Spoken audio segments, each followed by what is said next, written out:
All right, we're live on YouTube. We're live on TikTok. Good morning, everybody. Hey now.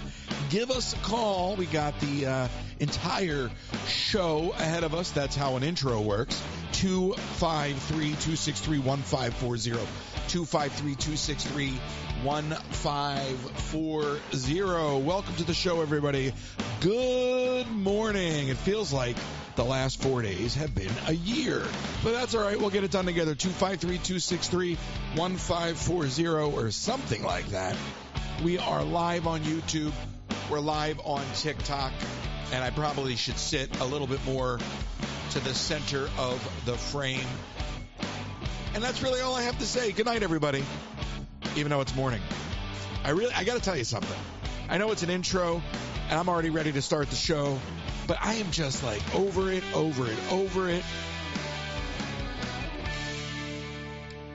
I don't know about you, but people are driving me crazy.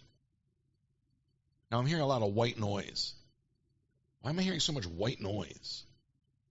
It's very loud. I'm hearing a lot of white noise. But people are, I'm telling you, people are driving me crazy. They're driving me crazy. In the real world, online, it is just too much. And now this white noise is driving me crazy. I'd love to know, I think it's the computer. I think the computer is just, it's over it. It's very loud. Anyway, people are driving me crazy. I just started writing an article on Substack. We are launching a Substack. It's actually out there if you want to go find it. Good luck. But we are, and so I started writing this article, and I just have to get it out, you know? And sometimes it seems just easier to type. And I just find sometimes it just starts to flow. And so I started doing that.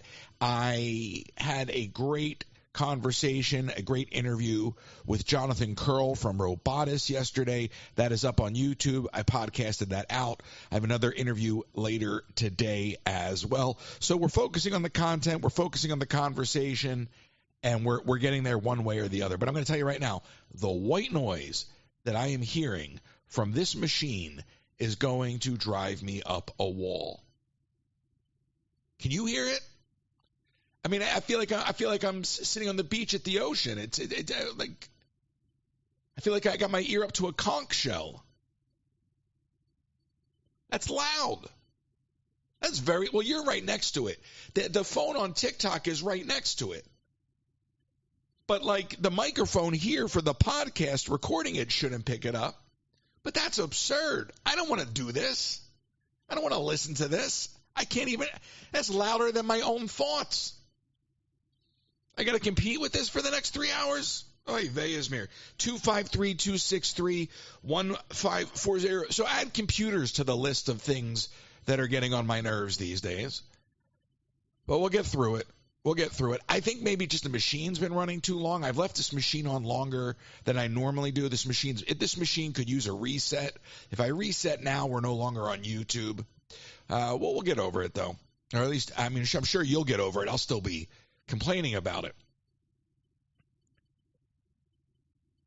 I can't even focus. Like it's just too much. It's so loud. I mean, in any other moment, this would be a very soothing sound, but right now it's incredibly distracting.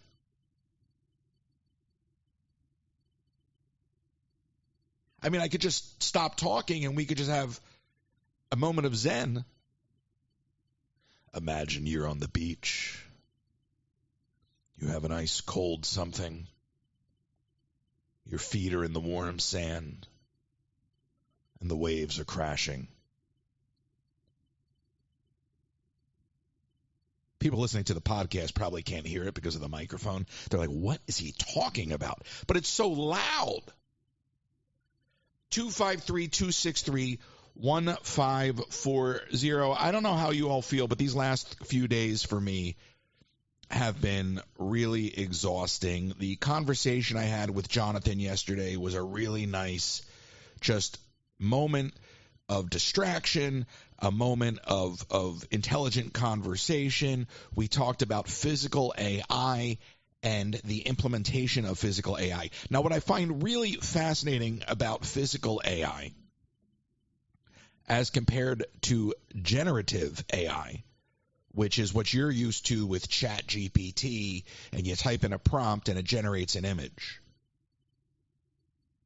What we're talking about now is if you think of Iron Man and you think of Jarvis, okay, we're talking about a fully, not only just a fully autonomous robotic arm like Jarvis and Iron Man, but these folks are working with MIT, all right, to develop a standard so that folks can not only have something like a robotic Jarvis arm that would have it however many, and he talks about how they're still figuring out how many motors and articulation and all of that.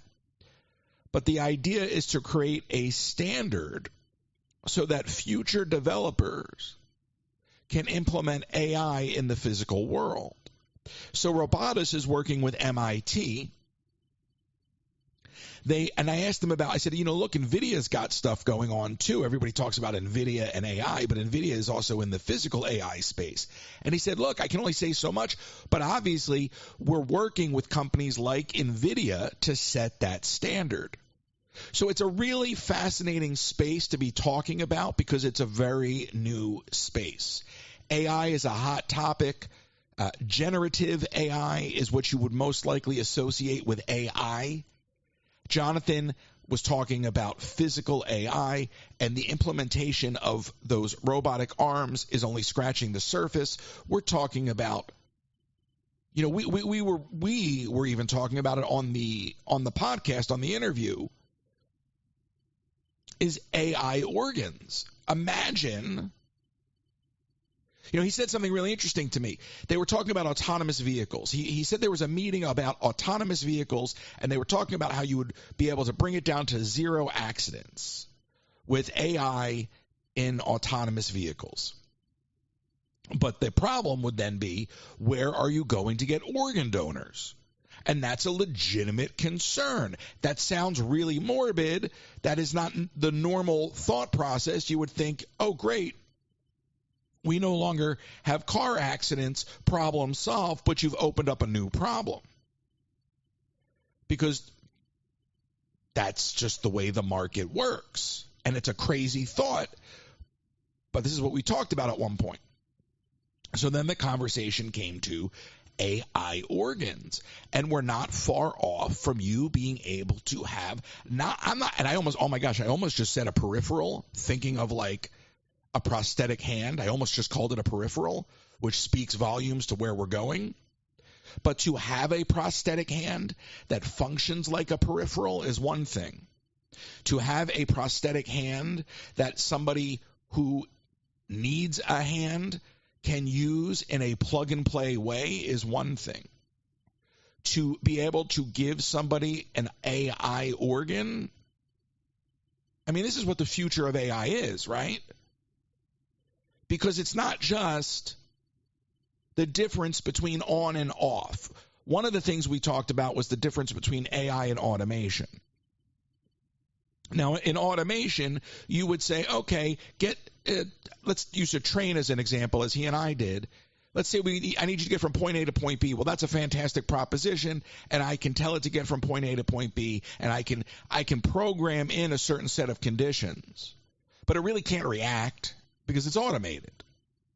But with AI, now it can react to all of those conditions in real time. And as it sees new conditions and reacts to them, it can learn. So we talked about that. We talked about the implementation of all of that. And if you want to look at it through the theme park lens, there's really no difference between animatronics and robotics and any of the stuff we're talking about when we talk about physical AI and robotics. But this white noise is driving me nuts. This is driving me nuts. Somebody please call in 253-263-1540. I don't care if you want to talk about anything other than somebody please save me from the white noise. Because right now, if somebody calls in, right, I don't have to listen to that. I'm listening to you. But right now, I have two choices: to listen to myself, which I can't stand, all right, or listen to this. And this white noise coming off of this iMac is so loud. I want to lean back, but then I won't be near the microphone. 253-263-1540. Save me from this white noise.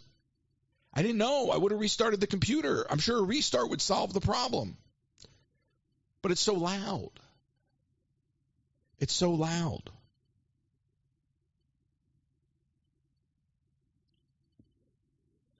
Oh, Vegas me. I don't know how I'm going to do it. I really want to talk about some other things. I'm not even done talking about what I'm talking about. But this machine. Oy vey. Why are you so loud? It's very distracting. Does it refresh the phone lines? It's really ruining it for me. It's really ruining it for me. It's going to be like a 12-minute podcast at the rate we're going. But I enjoyed the conversation with Jonathan. I enjoy the idea of talking about something this early in the process. I'm fascinated by it. The idea that we're talking to a company that is involved in the standardization of physical AI, that's a huge deal. Okay? And I love the idea now what is going on? Now I'm getting feedback. What is going on today? I feel like I'm going to get abducted. I don't know what I've built here, but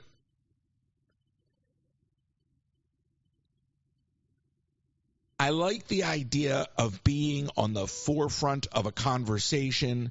I like the idea of 10 years from now, what they're working on will be implemented in a front-facing way that consumers will see. They'll recognize it on a regular basis.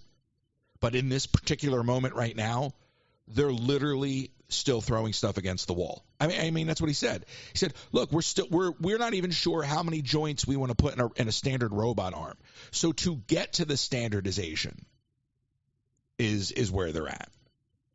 And I love that, right? You know, you talk about Walt Disney and breaking new ground and being on the forefront of things, and this is it. I mean, it's a really cool place to be. So I'm very thankful to have spoken to Jonathan. We're going to talk again. We're going to talk more. And it was a fun conversation. It wasn't boring. You know, we laughed. We geeked out on other stuff. We talked a little bit about video games, and we just talked about tech. And, you know, I ranted a few times, as I tend to do. But it was a really good conversation. And, again, we're talking about market leaders here. This isn't, you know, a vlogger. We're talking about market leaders. I mean, this guy is a robotics engineer. He is an expert in the field. This is MIT. This is robotics. This is South Korea funding the development. These projects they're working on are going to be the foundation for the future. And when we talk about physical AI and the implementation of physical AI, we are talking about smart cities. So it fascinates me.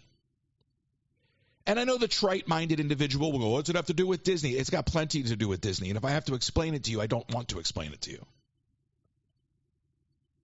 I posted a video on Dunkin' Donuts yesterday, and somebody goes, what's it have to do with Disney? I said, nothing. It's a minute long, and I'm trying to make money from China because that's where my head is at now. All I want to do is post videos and see what pops. I don't care about the name. I don't care about changing the name. I'm not trying to go live to make money anymore. I am my moral compass. I won't allow me to play the game that has been played.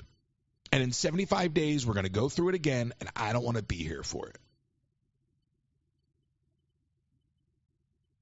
I kind of want to just get on an airplane and go somewhere for a while, you know?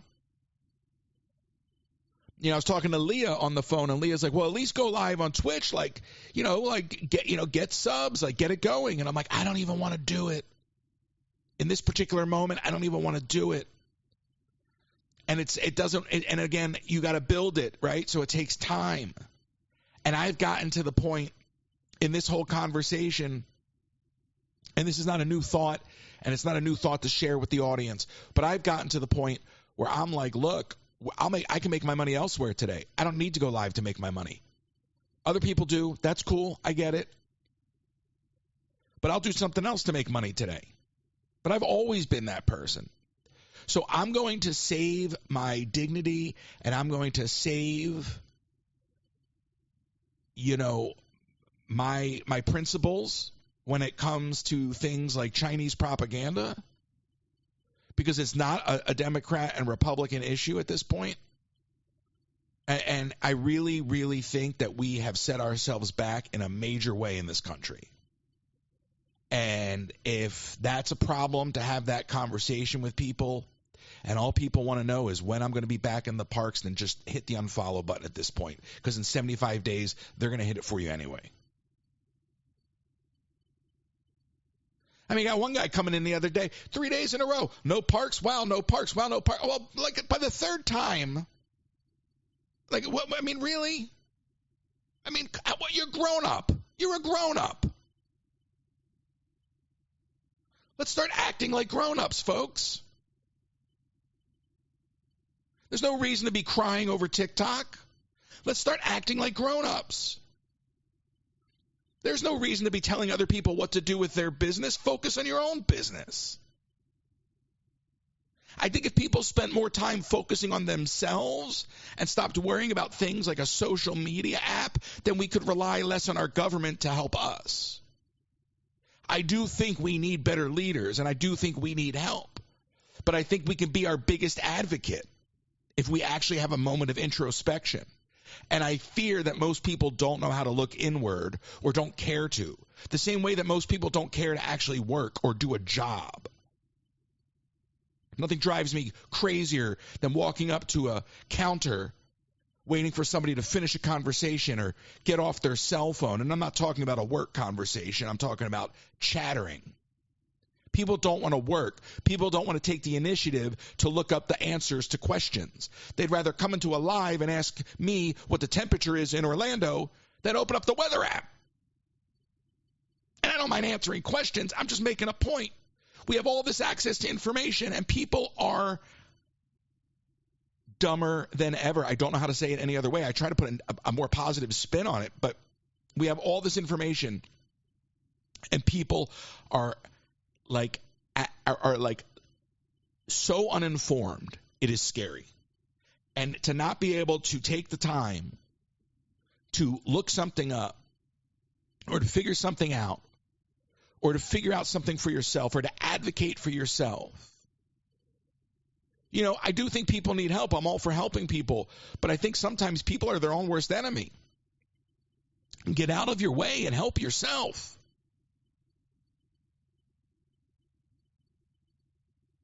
I'm amazed at the way some of these adults carry themselves. I'm amazed.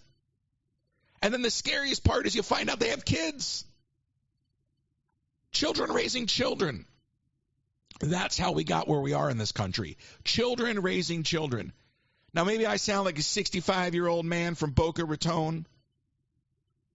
Or like the old man in Scooby-Doo, these damn kids. But it's children raising children.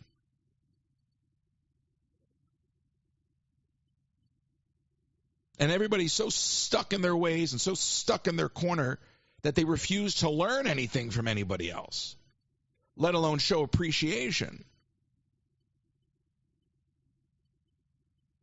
So maybe this whole TikTok thing is just a lesson, okay, that we spend way too much time on social media. And this is coming from somebody who makes a living doing it. And when I started, I didn't make a living doing it because I didn't want to make a living doing it. Now, I feel the same way again. I would rather focus on having conversations like I had yesterday and like the interview I'm going to do later today and focus on putting out those interviews and having those conversations and not make a dollar from them than go running around Disney World live on TikTok trying to hit gift goals and arbitrary ranking statuses to put money in the pockets of China.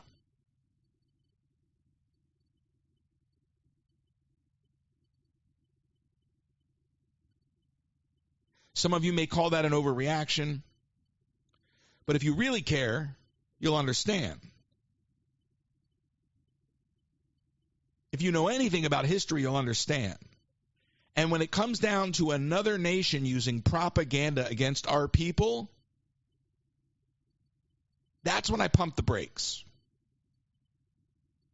I've joked for a while now about China and TikTok and the CCP and all that. But this one's a road too far for me. And anybody who doesn't like what I have to say, anybody who doesn't agree, I'm not trying to convince you.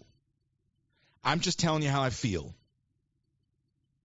If you don't like it, you're welcome. I invite you to unfollow. If all you're here for is to ask me when I'm going to the parks, assume the answer is never, even though that's not accurate. I'm not going to ask you to be patient at this point. I'm just not going to address it.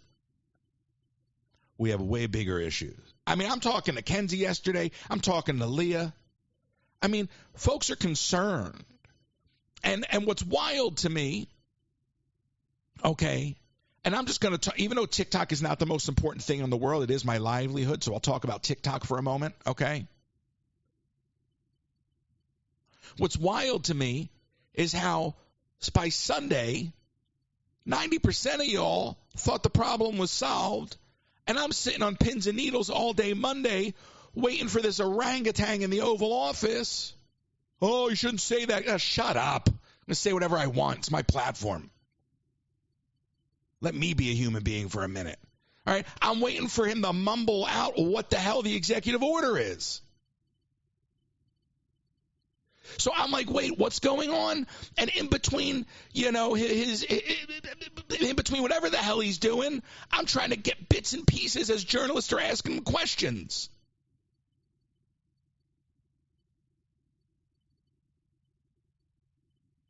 Because he got the press he needed over the weekend. TikTok got the BS press they needed over the weekend. By the time it came to signing the executive order, y'all were over it. You're back on TikTok. Yay, you're back. Meanwhile, my app isn't still fully working. My monetization is still partially cut off. And I don't know what's going on. And I'm twisting in the wind all day Monday. And I'm getting messages from grown-ups because you're crying about the app. Shut up. Grow up. Get a job, read a book, touch some grass. It's not my problem. If I make the conscious decision to walk away from this, that's on me. But to wait for the whim, okay, and of one man to decide what or may not be, and to wait another 75 days for it, I'm not going to allow myself to be manipulated by the audience, to be manipulated by the propaganda, to be manipulated by none of it, any of it. Because all those fake goodbyes, all these idiot content creators who went on and said goodbye, knowing they'd be back. Oh, it's my last show. Goodbye, everybody. Goodbye. I'll be over on Red Note. Shut up. You're back on TikTok. You inauthentic idiot. I'm just over it. I don't care anymore. I'm pissed off.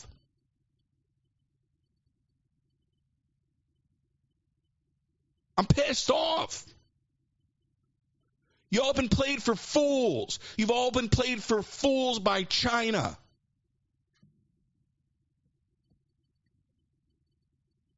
My blood is boiling right now. It's disgusting. We have people in the streets who have fought for this country, who are suffering from mental illness, and you're crying over a social media app? Shame on you. Shame on you. Get a clue. Get a clue. Asking me when I'm going back to Disney.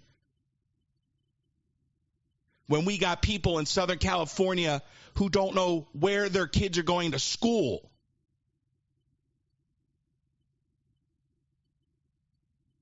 All right, we have people in this country right now that don't even know if they're going to be if they're going to be here tomorrow.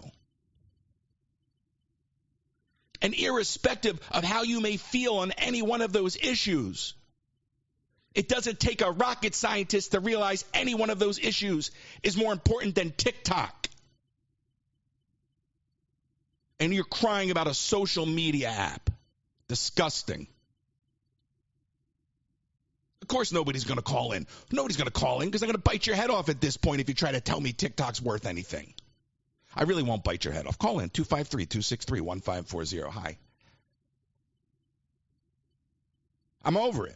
I don't need the revenue stream because I'll go make a new revenue stream for myself. All right? That's what an entrepreneur does. I'll build something brand new. I got enough going on over here. I'll shut down tomorrow and start brand new. Now, I'm not saying that's what I'm doing. I'm just saying I don't find myself beholden to some corporate entity, let alone some other country. There are days that I am PO'd with this country, but I am proud to be an American.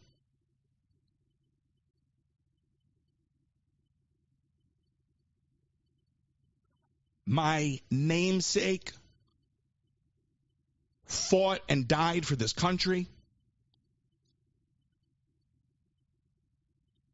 My grandfather was a disabled veteran who suffered till the end.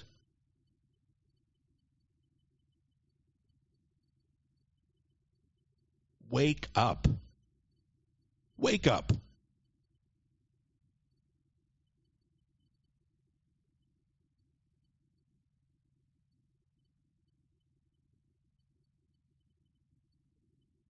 Imagine I went to an ad break right now.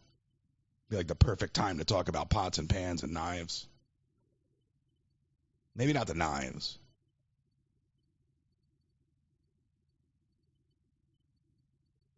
The outrage. I mean, I don't understand how we got here. You know, if you really want to think about it, you can talk about how we got here. But y'all are arguing about whether Elon Musk made a Nazi salute. Don't you realize the fact that that's what you're arguing about is the problem, not the answer to the argument? It doesn't matter what Elon Musk is doing with his hands. It's the fact that y'all are dying on that hill in more ways than one.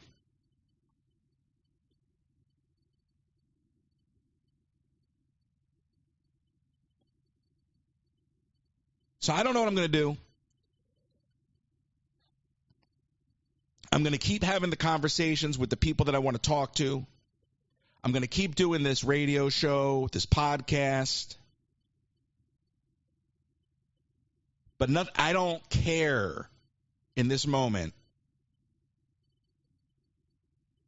about TikTok, Disney, changing my name, streaming, making money from streaming. I don't care about any of it.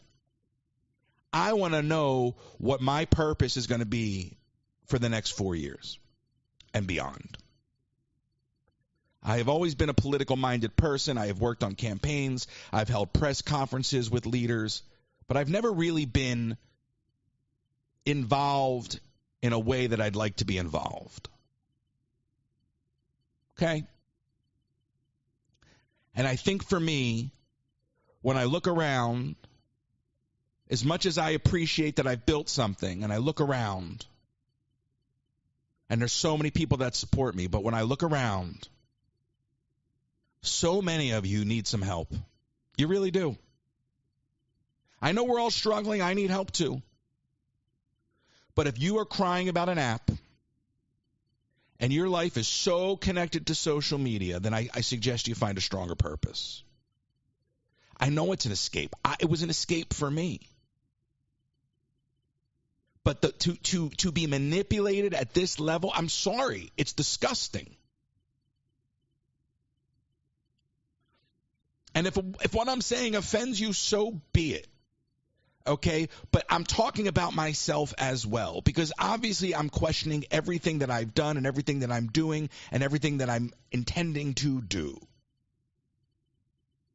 I tweeted it out that I feel disgraced to be, somebody that makes a living on TikTok after that level of propaganda. So I'm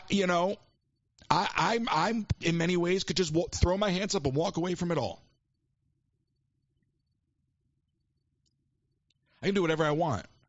I'll just start building computers for people. That's a new skill I developed. I'll just build computers for people. I'm sure I could find 3 people in this chat right now that would like a computer built for them. I'd be done. I'd make a couple bucks. That'd be good. Boom, new business. I'm sure I could go 3D print some tchotchke and go sell it to a bunch of people on Instagram and Etsy and have a new business. I'd be off to the races. I'm sure I could go get a job at Universal as a maintenance guy working on their rides.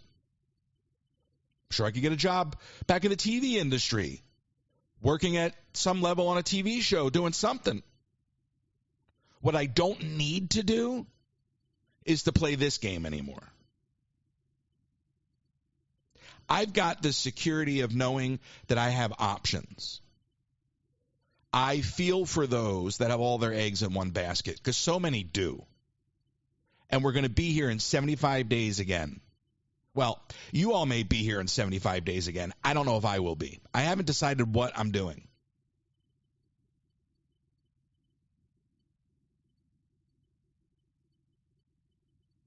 But I'm as you can tell, I am fed up because we have lost the plot in this country. Now, I don't care who you voted for. I'm an independent. But I'm just telling you like I see it.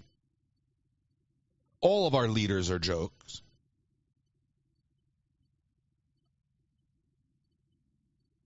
And as far as my livelihood is concerned, I would much rather not be held up on the whim of a quote-unquote leader. I'd rather take control. I'd rather take control of the situation, even at a deficit. And at least I would know, A, I'm holding on to my moral compass, and B, I've got that sense of control. I don't want to be twisting in the wind for 75 days. I don't have the expectation that anyone in my audience should resubscribe. It's a game. I think there was a huge lack of consideration shown for the creators. I don't think TikTok cared. I already knew they didn't. But I think it's appalling.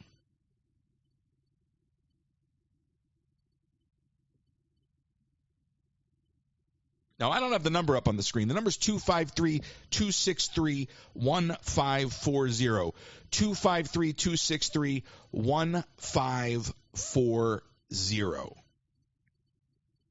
It is a new year, which means it is time to spice up your kitchen. And Pampered Chef has all the goodies from spatulas, mandolins, amazing pots and pans and knives. Plus, don't miss out on small appliances like the deluxe air fryer and coffee maker. Spice up your kitchen today. Go to Colleen Herman at pamperedchef.com/PWS/Colleen Herman. pamperedchef.com/PWS/Colleen Herman. And with no estate plan, you could be leaving those you love the most with high taxes, probate fees, and an incomplete or divided estate and legal fights and fees.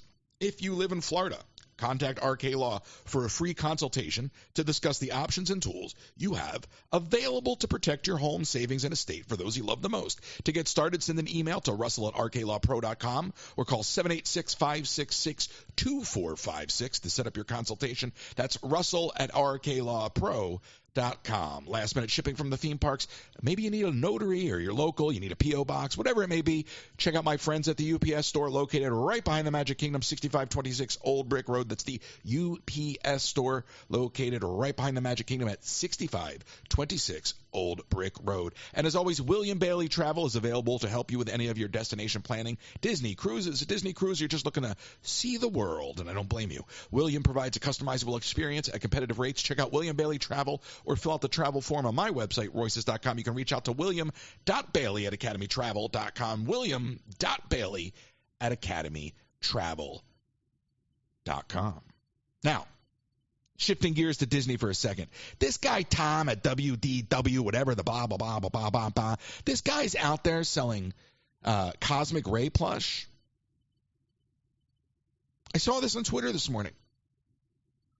How is this guy this blogger allowed to sell plush of a Disney IP. By the way, he's just using a vendor because he told people he doesn't know what month the orders will be around, because he's just basically trying to pre-sell something. There's 100 of these companies you can do that with. If you really knew how to do manufacturing, you would go right to the source and you would actually have a timeline on delivery. But because he's trying to fleece his audience and get as many pre-sales as possible, he doesn't have an estimated delivery time. He gave people like a 4-month window. And as somebody that's actually manufactured plush, I can tell you he's using a third-party company. He's not actually working directly with a manufacturer. Otherwise, he would know when he was going to get his shipment, okay? So that being said, he's doing all of that, and he's selling a stupid character that Disney owns. Where's the lawsuit? Where's the lawsuit, Disney? Where's the lawsuit? Is it part of a deal you cut with him? Is that what it was? You give us positive press when we need it the most, and you can make a couple coins off of a fake Nuemo? Is that what it was? As you can tell, I don't like the guy. 253-263-1540. I could care less about what's really going on in the theme park world, but I saw that, and I'm like, oh my God, how corrupt is that in its own right? How corrupt is that in its own right? I mean, Disney's, kicking bloggers out for selling crappy 3D printed ears on Etsy, and this guy is trying to pre-sell something that's a direct violation of IP. Where's the lawsuit, Disney? Somebody clip this out and go tag Disney. That guy needs to get a cease and desist. That's just business. If somebody tried to do that with my IP, I would do the same thing. You can't just go doing that. You can't just go taking some company's characters and printing it on your own shirts. I know people do it. You're not supposed to. But if the guy's actually been around forever, is doing quite well business-wise, so he doesn't need to do this, it's either a backdoor deal or I don't know what's going on. But that any other circumstance, that would be a big, big no-no. If you all went out there and made little Cruella de Vil plushies, you'd be sued in 2 seconds, even if you didn't sell any. If you just set up the website, you'd be slapped with a cease and desist quicker than that cat smacked that kitten when we did the marathon.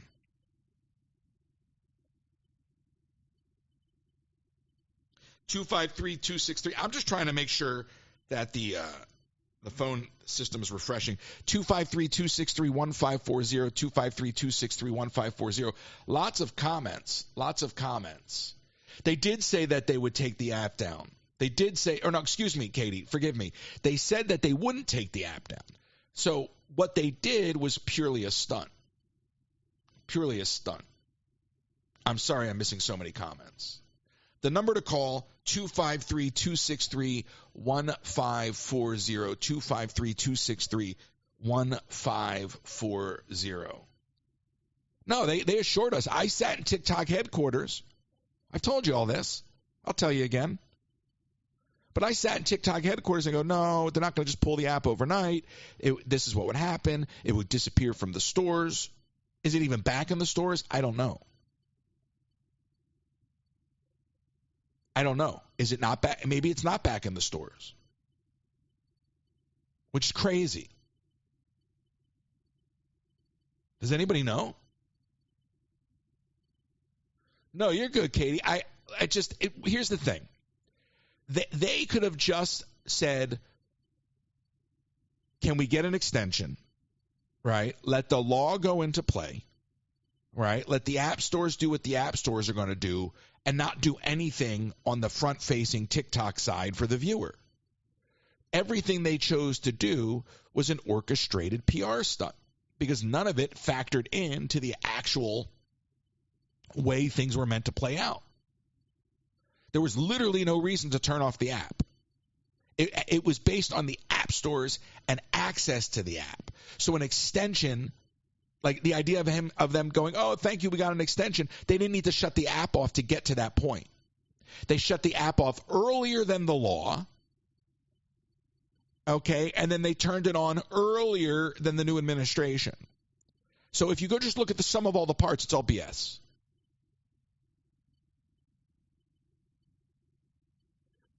A lot of people are saying they didn't realize how connected they were to it. But I don't even know if it's in the App Store anymore, and I don't even care. Let's go to 786. You're on the air. Who's this? I've gotten used to the white noise. Hi, Roy. It's Danny. Hi, Danny. How are you? Fired up. Would you believe I'm good? I will take you at your word if you say so. Yeah, sure. Go for it. What's up?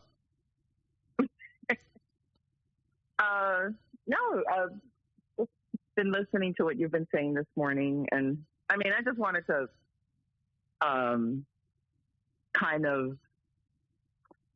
have my own thoughts on all of this, and there was a lot of reflection and talk in my home over the weekend with everything that happened with the app. Just like amongst us as a family.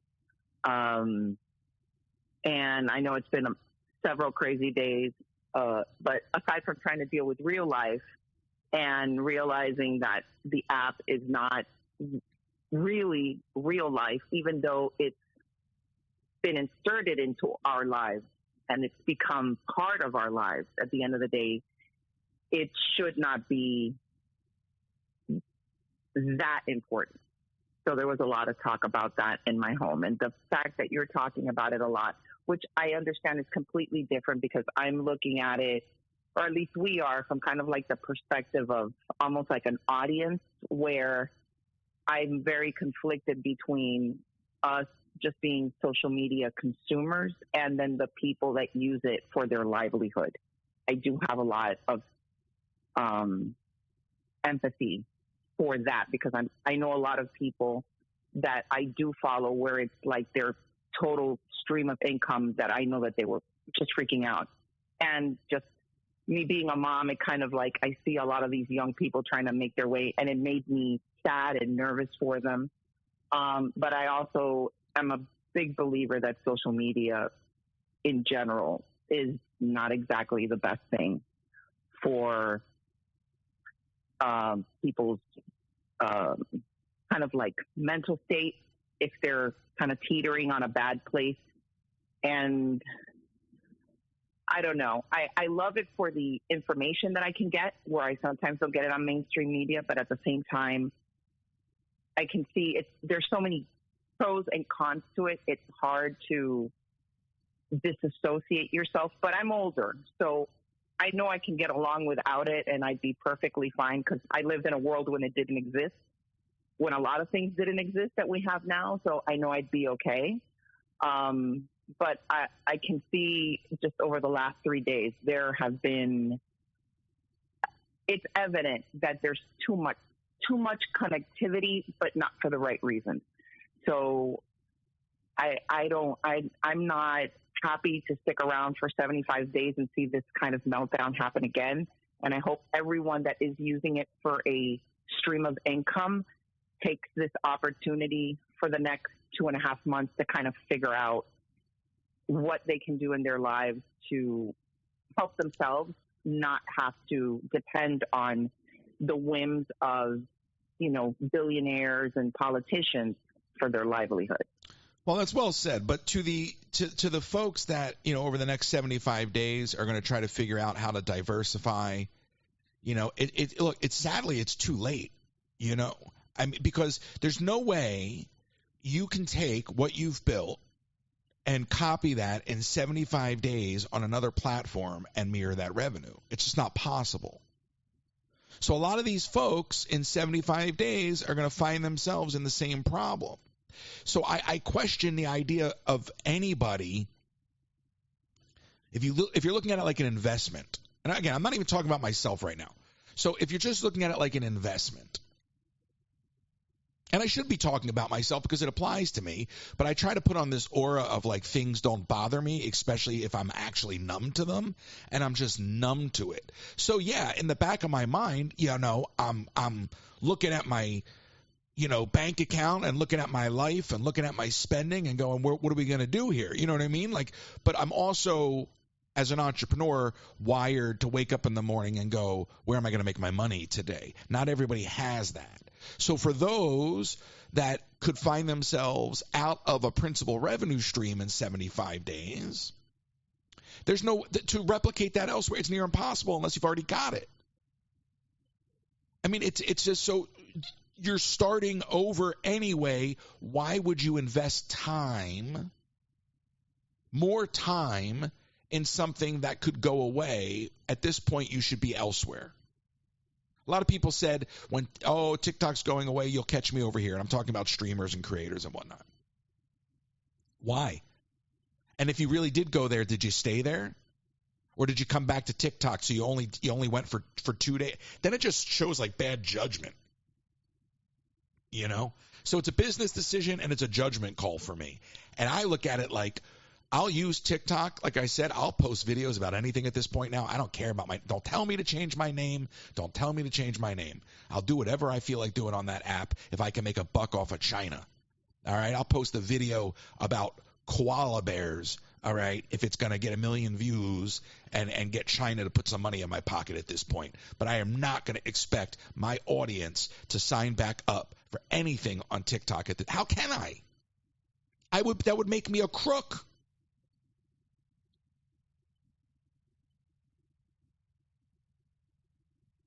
Well, I remember when I didn't know much about, I came to TikTok late. Let's just start off with that.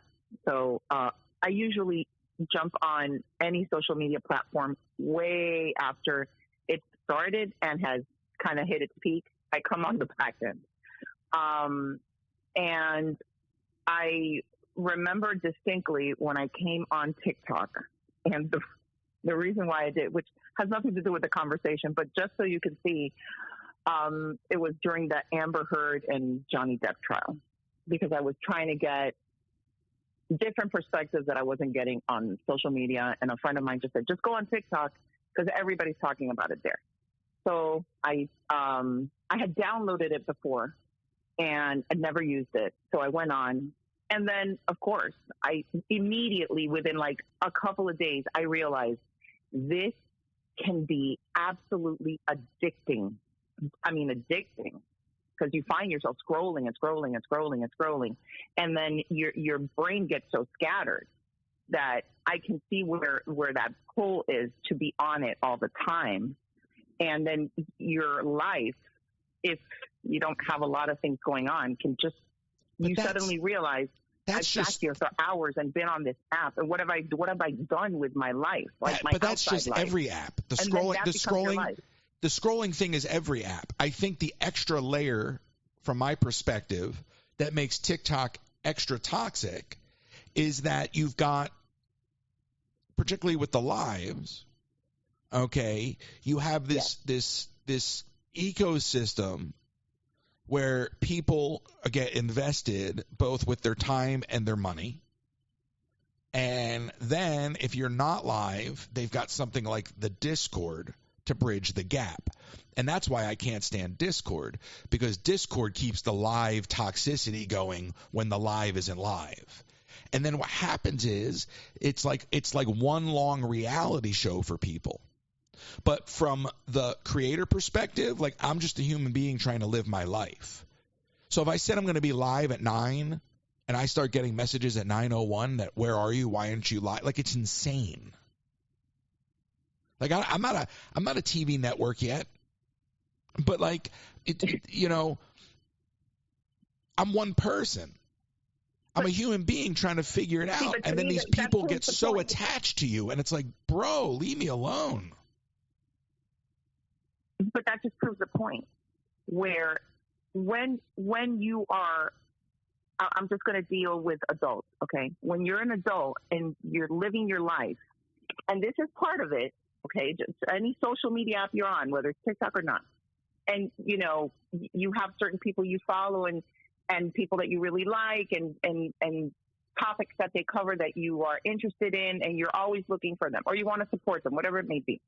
And just like you said, if I say I'm going to be, live at 9 and 10 minutes later I'm not live yet and everybody's freaking out, like if, the TV guide said, well, this is way old, but, it said the program starts at this time and hasn't started, and you start, having a meltdown. To me, that proves the point where you need to take a step back at that point. If you find yourself where this almost becomes your identity. Well, it is. And then it's like, I can understand. I would be I'm like, oh, I wonder if something happened to Royce. If it was like an hour later and you hadn't made, hey, I can't come on, something popped up, or like the mama in me is always worried about, is this person okay? That kind of thing. But like, I don't need to know your business, and I don't need to know why you wanted to or why you stopped doing it. Like, that particular aspect of it is the intrusivity that I don't like in my personal life. So I definitely wouldn't want to see anybody, put that on anybody else. At the end of the day, you don't owe anything to anyone. No creator does. I don't care whether a person goes on any social media app and talks about anything they want to talk about, their opinions, their personal life. They sit there and spew everything that's happened to them. And then everybody starts commenting. And then people will say, well, they opened themselves up to this because they went here and they made it everybody's business. Well, I like the kind of person that'll message me and be like, I need you back in the parks. And I know they're trying to be funny, but like, I need you to like not bother me. Like, you know what I mean? It's just sort of one of those things. That's not your job. Well, no, I mean, it is, right? Or at least. I don't think it's your job to live stream from the park. It's your job to make your livelihood in the manner in which you want to, so that you can live your life and pay your bills. Whatever you want to do with that time is your business. If you want to live stream from the park, great. And if that's something that I love and I want to watch, great. We have two things in common, and we can all be happy. And when you see that notification, if you want to make, you'll know. It's the incessant questions of the park. Just like I see on other people, if a makeup artist suddenly doesn't post something about makeup, they'll say, go back to makeup. Well, nobody wants to hear this. So now you're tapping into the TikTok, because I saw a comment somebody made on YouTube about how I think it's Fred, about how specifically with TikTok, he found himself jumping into it even when he couldn't. TikTok, the algorithm of TikTok is built that way. So let's say you're a new user on TikTok, and you make that first video, and I'm just going to, whatever it is, right? Let's say, Danny, you make the video, and it's something about cookies and Disney. Whatever the niche is, and that thing that blows up then defines you, right? And now, like, suddenly when you try to break away, and I'm not, again, it's the app as a whole, not just the live streaming Disney side of it. But what happens is the algorithm then that's what it pegs you for.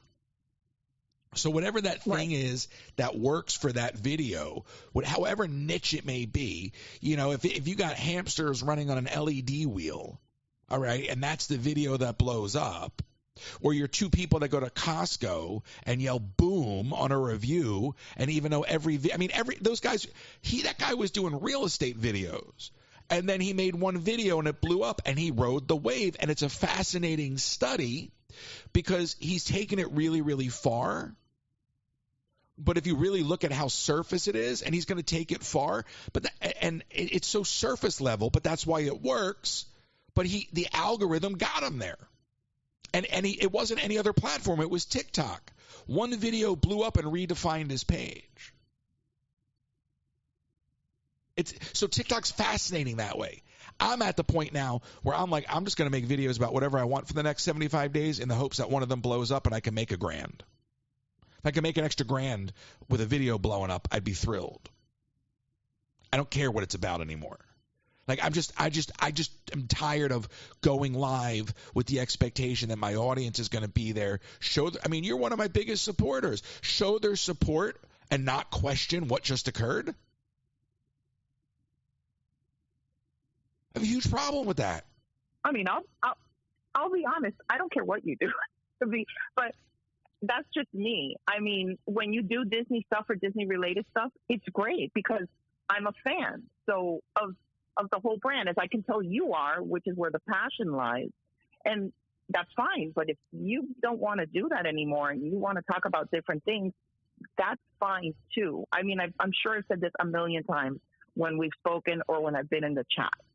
For me, the initial draw was seeing you at the parks. What kept me tuning into your streams as opposed to someone else's that was doing the exact same thing you were doing in the exact same place was you and your personality and the things that you would talk about even when your face was not on screen. Those things that those words of wisdom, those little tidbits of information, I could tell there's someone that knows something past all of this. And it's not just here to be like, oh, look, this is so cute. Oh, it's like, you know what I mean? I'm already in my 50s. I'm like past that point where the shiny things draw me in. I'm looking for a little bit of more substance. No, I want substance. So I will continue with you, whatever you do, because to me, at this point, you're the draw, not the Disney content. Well, look, it's not much as I love it, and if you wanted to do it again, it's fine. And it's nice of you to say that. And I mean, look, and I'm not looking for that, but the conversation I had with Jonathan from Robotis yesterday, it's very connected to the Epcot and Progress City of it all. It's very connected to robotics and animatronics, and it's on the cutting edge of new technology. So it's very in line with the Walt and the Epcot of it all. I can't explain that to everybody, nor do I intend to, but for me, it's just part of the same passion.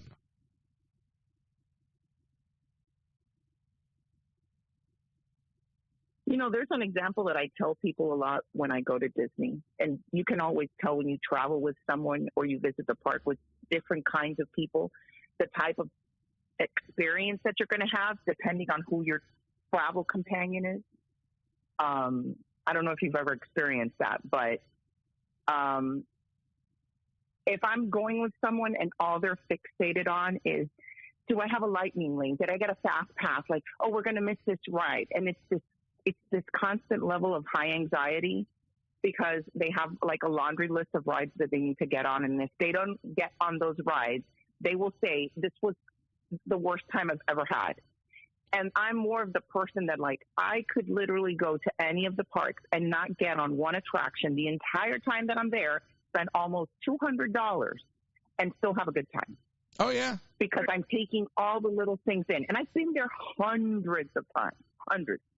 So to me, it's like I find something new every single time. And I tell myself, this is the first time I'm traveling with this person. I'm sure I'm going to I'm going to have a different experience because I'm with this person. And this person will bring a new take to a place that I've been to hundreds of times.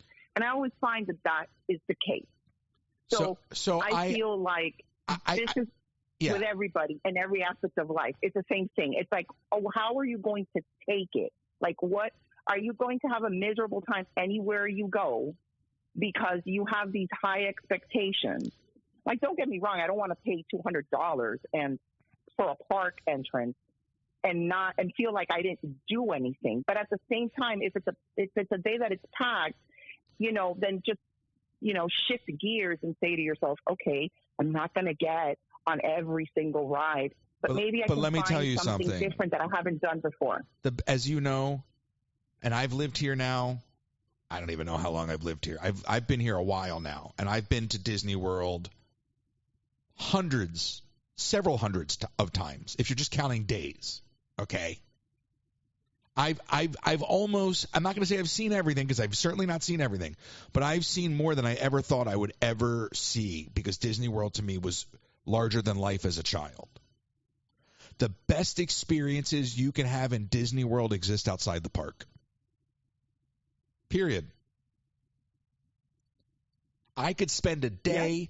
Yes, I agree. I mean, you know, not that you're saying you need to spend a day and not spend any money, but I could show you how to spend a day in Disney World with not even needing to spend money. You want to buy a drink or buy something, go for it. But I could show you how to spend a free day in Disney World, have the most time of your life. It'd be amazing. I mean, I just know every nook and cranny. I mean, from walks in the woods to a boat ride, to rooftop cocktails. I mean, to mini golf. I mean, to like just whatever. Looking at animals, like whatever. Like there's so much in Disney World to do beyond the rides. What I tried to do at a certain point in my live streaming the parks was spend more time showing people how to enjoy Disney World in a down gear and not be in that high-paced, high-stress, we got to go get the lightning lane, we got to go, dinner's next, bathroom break at noon. That kind of, I can't do that. Yeah, that neck-breaking pace, to me, just sets you up for disappointment from the get-go. You're not going to enjoy yourself. And I get sometimes for people, it's a lot of money, it's a big expense, and sometimes it's their only trip, or they can only afford a trip every 5 years, whatever it may be. So you feel like, I want to get the most for my money. I understand that from, if like you're head of your family and you really want to give your kids a good time and this is your one and only thing. But when I see sometimes, this is not you, but I'm saying when I've seen streamers before who I know are pass holders who go there all the time, and they are just ranting about, this ride's down for the 5th time. And I get it, but I'm like, things break down all the time. Yeah. I take a road every day to go from point A to point B, and suddenly, I can't take that road today. And then I can't take it for a week because there's something going on. Okay, have your 2-second rant and then let it go. Because yeah, but also you're seeing it too much. I see it everywhere. Right, but not you. Them are seeing it too much. If you weren't there all the time, you wouldn't know. So because you're there so much, you're kind of and things do break down more than they ever have. There's a fair point to that. But also, some people just want to act like they know things when they don't. And sometimes things go down too much. It's going to be the way it is. And sometimes things go down too much because of the guest experience. But God forbid anybody think about that. I remember working at Animal Kingdom. One of the biggest reasons Kali River Rapids went down on any given day was a guest with a selfie stick. So don't blame the ride tech. That's not the ride tech's fault. Right. But they're not going to also tell you, it went down because a guest had a selfie. They're not going to tell you that. But when we have our meeting at night and they go, all right, Kali River Rapids went down 3 times today. Let's say it together. And all the techs and all the mechanics go, guest with a selfie stick. So, just because the ride went down doesn't always mean it's the tech's fault. But some people just want to complain to complain. I love to complain. That's why I love Seinfeld. Whole show is based on complaining. But from that perspective, you don't have any information. So just like shut your mouth and be thankful they even let you in. Oh, I complain too. I mean, it's my nature. I'm Hispanic. We find fault in everything. My issue is that I can see this transcending. This is like a symptom in general of everything. You'll see it whether you were talking about the park, your daily life, you go to a restaurant, you're driving, social media, the world, politics. We're always living in a flawed state, from ourselves to everything that surrounds us. It's always flawed. It will always be flawed. To feel like somebody's going to give you perfection, or you expect this high level of perfection when you yourself can't achieve that, to me, it's ridiculous. And to kind of sum this up, which was the reason why I called, when I said that there was a lot of talk over the weekend about this, the funny thing was, as I could tell that it was going to go down on Saturday, and it was starting to glitch, and the whole thing fascinated me to kind of watch it in real time, which is the part that suckered me in. Not that the app was going away, but like I'd never seen something like that before. So I I was like experiencing it in real time and giving my family updates, but they're all watching football and they don't care. I live in a house full of men. So when I finally said, it's gone, it's dark, I can't get in it anymore, I just had 3 heads look up at me and be like, who cares? Literally, that's what they said. Right, but if that was the football game? 2 of these people in my home, because they were watching football games. No, but I'm saying if that was the football game that went dark, they'd have the same reaction. Exactly.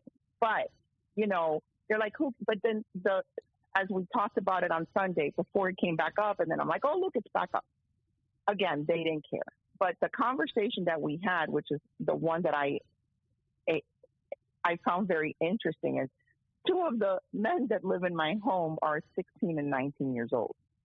So they're that kind of demographic that kind of lives their life on social media and has grown up with it.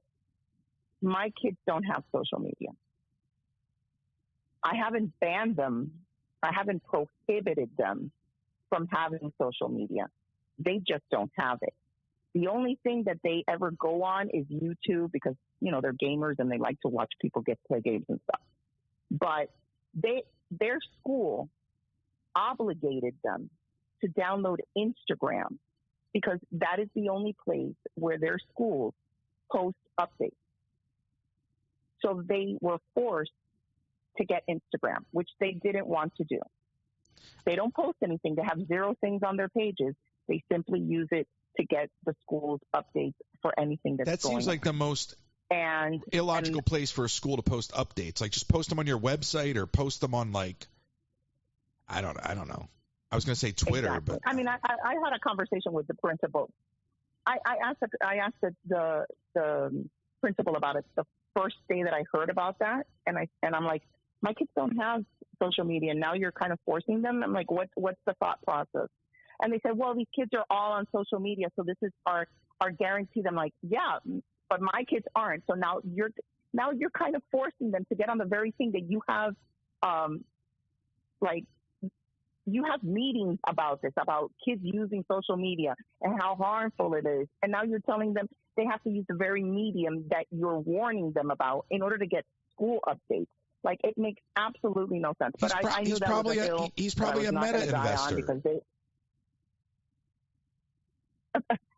You think I'm joking? I don't know if the school district is or not, but apparently that is no, I don't think you're. At this point, really, truly, nothing surprises me. But when I ask my kids, I'm like, why, just out of curiosity, why haven't you ever, downloaded? I'm sure all the kids in your school are kind of, on TikTok. And my youngest one, who's still in high school, he's like, yeah, they're all on TikTok. I always see them, showing each other. I'm like, and he's like, I hate when we're in lunch and they're all doing TikToks. Like, they're filming them. And he says he always tells them, I don't want to be in it. Don't put my face on it or whatever. And he says, yeah, I do get a lot of flack about that because they're always asking me, oh, what's my ad? And he's like, I'm not on it. So, I don't know what to tell you. But, and good for you. That's very odd for your age. It's not, though. You raised them right. I mean, look, so I remember hearing people that I knew in college and post-college who'd be like, I'm not on Facebook. And at the time, I'm like, that's wild. How are you not on Facebook? That's wild. Everybody's on Facebook, right? That was the big deal. When Facebook really got popular, right, you could go see, oh, my God, look at all these people from high school. And that's what everybody did. I haven't been on Facebook in years. There was a mindset at one point where you felt like you needed to be everywhere. And I think what's happening is some of these kids are wising up and they're realizing that there's no value in it. And that instead of going onto an app and being fed stuff, like you said, they can go to YouTube and they can seek out whatever they want. That's almost to the word, down to every word you just said. That's what my son, because I asked him the reason. He's like, have you seen the stuff that's on social media? I said, yes, honey, I'm on TikTok. I scroll all the time. And he's like, it's just so stupid, everything that's on there. He's like, what does it even mean? Like, why would I waste my time on it? I'd rather read something. He's like, I don't want my information from there. I don't want to see people jumping up and do dances. It's like they're living their life to be seen, right? To have attention. And he's like, I just rather like live my life in the moment. He's like, you see these kids, they spend 20, 25 minutes of a 30-minute lunch break trying to get the perfect TikTok recorded, and then they'll scarf down their food in 3 minutes before they walk out. He's like, I'm just staring at them going like, what is this? And I just looked at my kids, and I was very happy and relieved because I realized that I'm like, at least I know that they understand the intrinsic pitfalls of living your life in kind of the social media bubble where you're not really truly living your life. Yeah.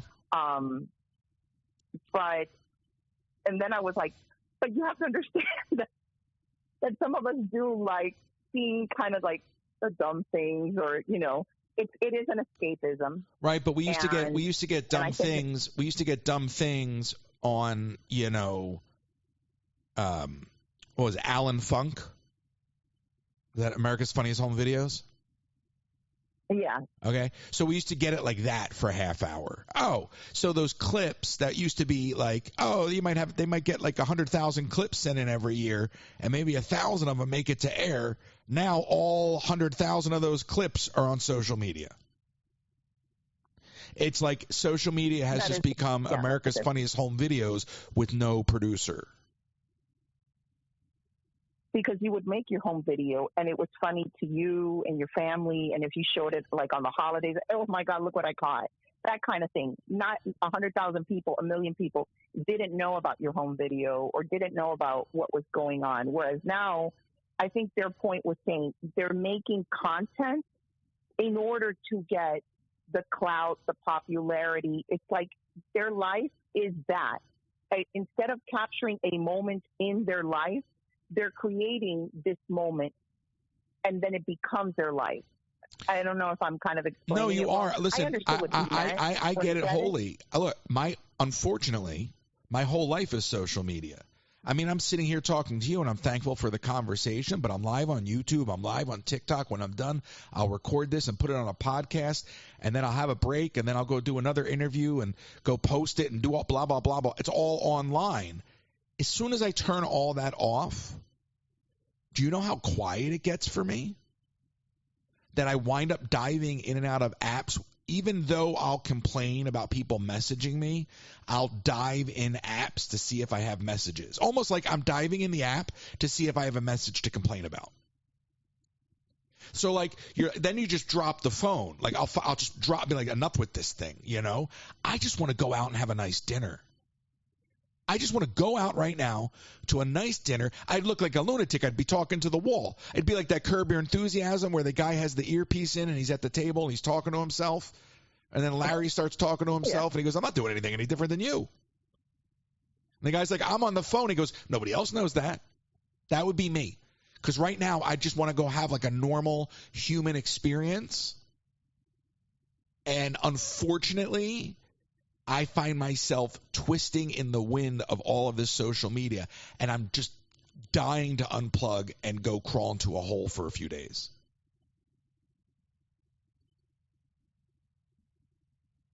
Do whatever you need to do, Roy. Yeah, I'm going to go into a restaurant and stare at the wall and talk to myself. With all my hand gestures, I'll look like a friggin' lunatic. They'll have me committed. I'd be like talking to the wall, like all these Italian hand gestures complaining. They'd be like, these guys arguing with the wall. I'd be like, no, I'm just trying to have a human moment. Just go to a place where it won't be that noticeable. Where like I'm facing like another group and it looks like I've just had like the addendum table. Just pretend I'm with the other group. Mm-hmm. Yes. Just be like, no, I'm with them over there. They didn't have enough space, so I just thought I'd hang back, you know. No, it's just weird. It's just weird. Like I want to unplug. Or pretend like you're on the phone. That's what I'm saying. That's what I'm saying. That's what I would do. I'd go there and I would just sit there and have pretend like I'm on the phone the whole time, so I don't look like a lonely loser. I'll just keep this phone line going, and I'll take calls from the restaurant. I'll be like, I'm having a chicken parmesan. You're on the air, you know. No, it's fine. I I got a lot of respect for the fact that your kids feel that way. That says a lot. And I don't know what their interests are or where they're headed, but it's all good if they have that mindset, because that's a great foundation. I was happy to hear it from them, not just think it, but to have confirmation. Yeah. And to hear their thought process as to why they don't like it. That was a good moment in a very odd weekend between TikTok and the inauguration, all that stuff. It was just like, okay, well, I mean, I guess being a parent hasn't been a complete flop for me over the last that's 20 a huge years, win. Yeah, my good kids for you. are, yeah. Now it's your turn to get off social media. All right, Word. I do. I really do. But this taught me that I'm probably spent a little bit too much time, and I'm going to blame my foot for my inactivity and the fact that I have, limited access. So I find myself more on social media than I normally am. But I saw that it exposed something that I didn't necessarily like in the amount of time that I spend, or how easily frustrated or frazzled I got over something that at the end of the day should not bring me frustration. It should be a bit of escapism or a tool or a source of information, not me going a deep dive into people's problems and kind of getting them from myself. I'm like, I've got my own problems. I can't be dealing with that. And I could tell that I'm too old for that. I hear you. Let me tell you something really quick. And I'm sure you'll appreciate this, because you pop on, whether it's in the chat or in the Discord, you pop on. You want to. Sometimes you're just looking to have a conversation with folks. It's harmless, right? And you never know who you're talking to. And then you can open up a different app, and then you can find out who you're really talking to. And I'm like, I'll open up Twitter, and I'll see somebody that's been in my audience forever who complains about toxic people and this, that, and the other. And they are doing the most toxic things you can imagine. And I'm like, wow. Where's the introspection? I mean, I know we're all capable. I know we're all capable of making mistakes. But I look at how toxic it inherently is that somebody would like you today, not like something you have to say because it's different than your opinions, feel the need to take a screenshot of you and then go talk crap about you on a different platform as if anyone cared what you had to say, because you're a nobody. And I mean that in the data sense of it all, in the metric sense. There's nobody looking. Okay? But to do that, to literally feel the need to take the time and to be that vicious towards a complete stranger shows what a complete whack job you are. And then you find out that these are the people that the app is feeding to you. And it's not everybody, obviously, but a lot of it is based off the fact that the app leverages that, right? The app leverages people in need. I mean, TikTok seriously manipulates people. And you don't get that experience on YouTube. I don't know, YouTube Shorts has a feed, but I think part of it with TikTok is the more you scroll and they feed you more things of your interest and they take you down that rabbit hole. And then the next thing you know, you're in a community, if that's what you want to call it. And I don't really consider it a community unless you have a live or a place for people, like the chat. The chat section of a video, the comment section of a video is not a community in my eyes. And but then what happens is you find yourself in a community, and by that I mean the Discord, the live chat, right? That I think there's a difference there. So now you find yourself in a community with these strangers, and you're just trying to live your life, and the next thing you know, you're being screenshot and attacked by somebody, and they're who's lived a third of your life experiences because you've allowed them in. And I'm talking about multiple people right now. I'm talking about multiple people. But these people are crazy. I got to put up with this? And I'm like, really? I don't care. You know, I'm all for having an honest, good conversation. I don't have to agree with you. I'm not trying to convince you to agree with me. I might learn something from our disagreements, but I'm not going to go out of my way to vilify somebody because they don't agree with me. And there's something in this younger generation that feels the need to attack the older generation with a lack of respect. And I don't care if the age difference is 10 years, 15 years, 30 years. But there's some sort of arrogance going on, and I'm going to call it the white male privilege. I'm just going to go out on a limb and say it, because both of the people that I'm thinking of, two particular people, okay, and they're both young guys that got a chip on their shoulder. All right? And I see the way they carry themselves out there, and it's an embarrassment. And this is what I talk about with children raising children, because A, they're probably were raised by children, and they probably will still be children when they go to raise children. So I say all that to commend you for raising what we would call mensches, and I know you know what that means. Yeah. I've always said my kids were old souls from the moment they came out. They've always marched to the beat of their own drum. And maybe not had as many friends as kids nowadays kind of feel like they need in order for I mean, I think all generations go through that in some regard, but I've always been very specific to my kids when they got to school, and I said, listen, there are going to be people in this world that are going to dislike you for no reason.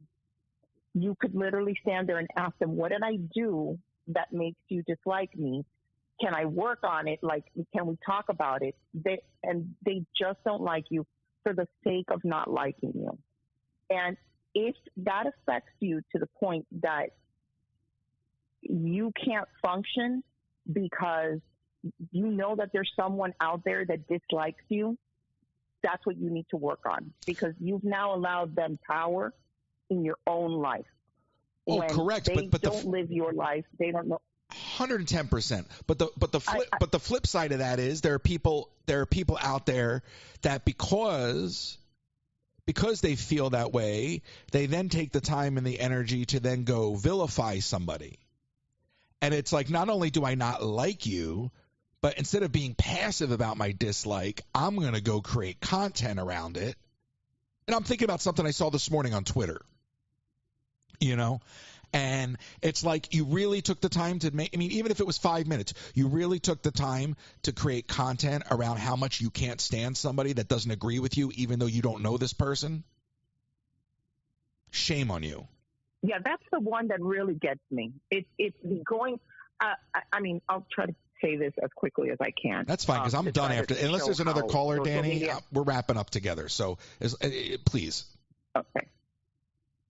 When my kids were smaller, I was involved in their school. I eventually became the PTA president, and that was a very eye-opening experience. I was involved for like 5 years, and there is something to be said for having to deal in a diplomatic way with teachers, administrators, people in the school district, but mostly fellow parents.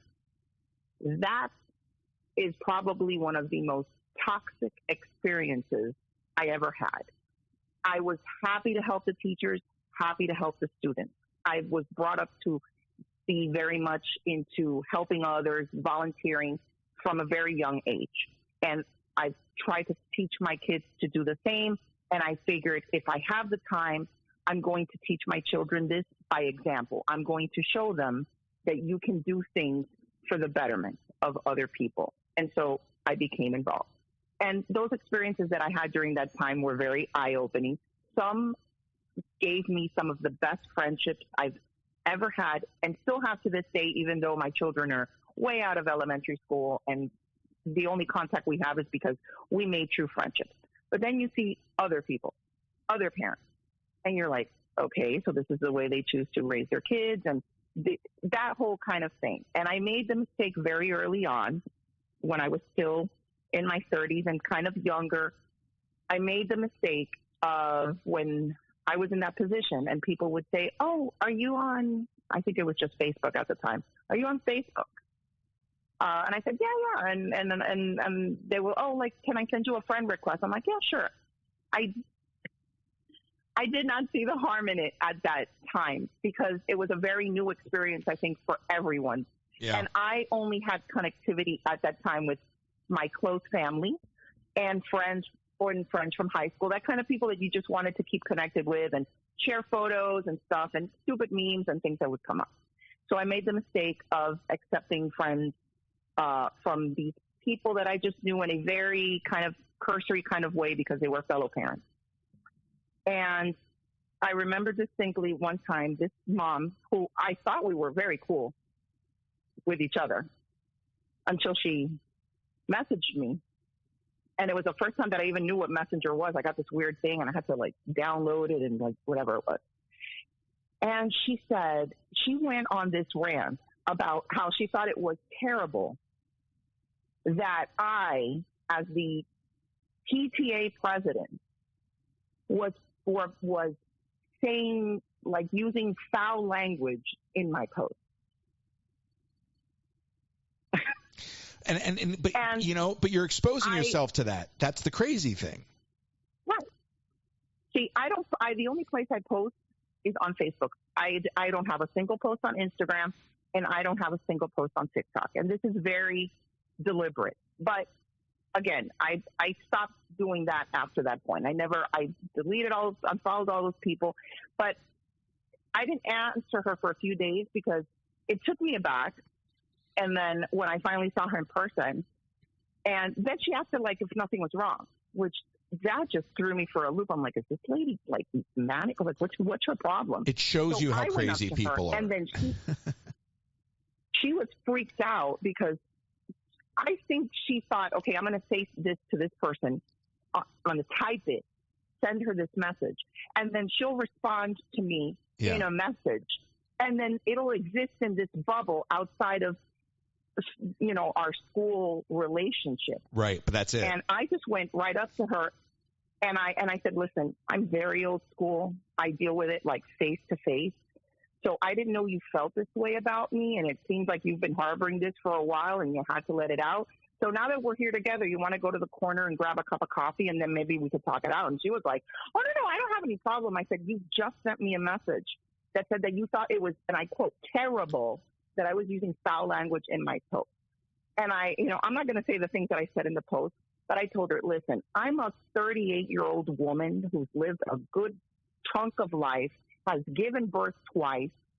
I'm Hispanic too. We kind of talk that way.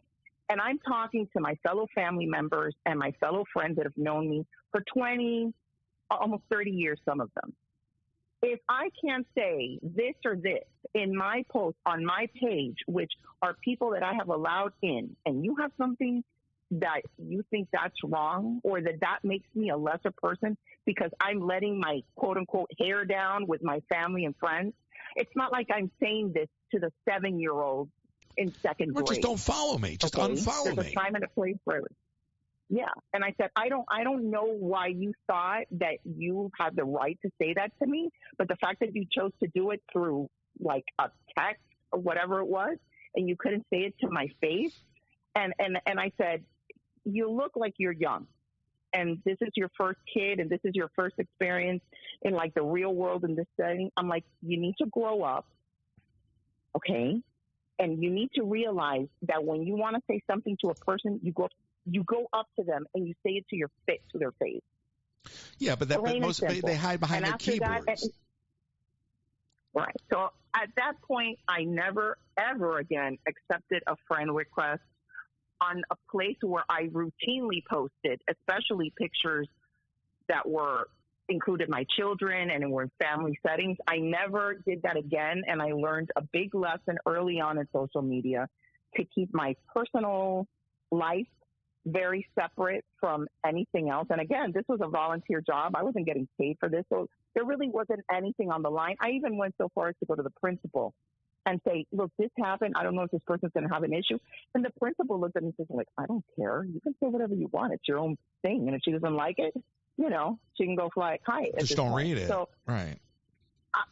I just feel like we've gone to a point where if you want to make this your livelihood and your livelihood is tied to it, you better think a lot about what it is that you're going to put out there, because if it's tied to your personal life and the things that you share on a personal basis, it's entirely up to you. It's your right to do so.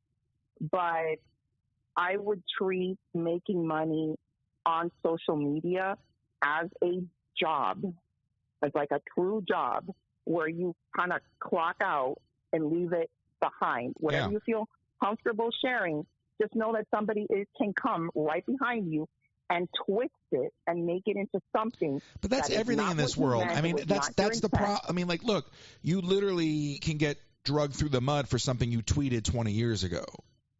But I'll leave you with this, Danny, and then I'll let you go. I had a parallel experience, a little different, maybe a bit inverted, when I was on Facebook years ago. I get a friend request, and I accept the friend request, somebody I know. And the next thing you know, I'm seeing like the ramblings of a lunatic in my feed. And I'm like, oh, my God, I know that this person doesn't feel this. Like, I know this person feels this way, but the way that these writings are being posted and the way I'm reading them, I mean, this is psychotic. So I blocked them. It was my mother. I'm serious. I'm serious. That's freaking me out right now. I'm like, do you not have any punctuation skills? I mean, it was insane. It was insane. Oh, you needed to cut her a break. No, I blocked her. I'm like, I'll talk to you on the phone. I'll talk to you on the phone where there's context. I'm not reading this nonsense. It was like, and she was saying things that would get her arrested. And then she'd be like, I got put in Facebook jail. I'm like, you're lucky it was only Facebook jail. Like, I'm not overreacting. She got banned like multiple times for the stuff she said. I'm like, you're crazy. You're lucky they don't come to your door. You can't say those things on social media. And she's a volunteer in her community. Oh. Anyway, I'll talk to you later, Danny. Thank you for calling in. No problem. Bye. Bye. It's the truth. It's the truth. I was like, wow, you're crazy.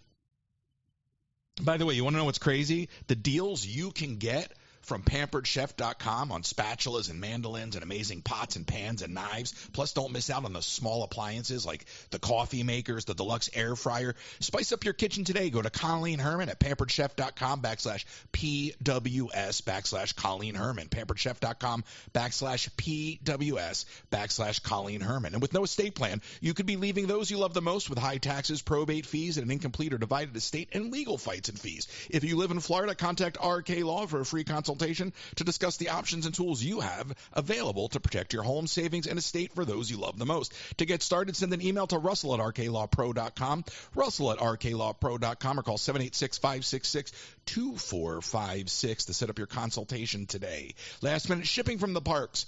My friends at the UPS store got you covered. Whether you're local, you need a notary, or you're looking for shipping supplies, a P.O. box, they got you covered. Last minute shipping from the parks, they got you covered. 6526 Old Brick Road, right behind the Magic Kingdom. 6526 Old Brick Road. That's the UPS store. And, of course, William.bailey Travel's available for all of your travel needs, whether you're looking to plan a Disney vacation, a cruise, a Disney cruise, or just explore anywhere in the world. William provides a customizable experience at competitive rates. So go check out William.bailey Travel by going to William.bailey at academytravel.com, or go to Royces.com and fill out the travel form on my website. That's William.bailey at academytravel.com, or Royces.com and fill out the travel form on my website. And it looks like I'm looking at something and reading it and wondering what I'm reading, but I'm really just making this part up as I go because none of that's written on the screen in front of me. But thank you to our sponsors. Thank you to Danny for calling in. I guess slow day on the phones, understandable. I'm going to wrap it up with y'all. I appreciate you. We are going to talk to a gentleman, a former mayor, later today. I guess he's running for state assemblyman. I think he considers himself a bit of a disruptor. So we're going to talk to him about what he's accomplished in his community, what he wants to accomplish for his state, and maybe we'll give him a hard time. Why not? Speak a little truth to power. I'll see you there.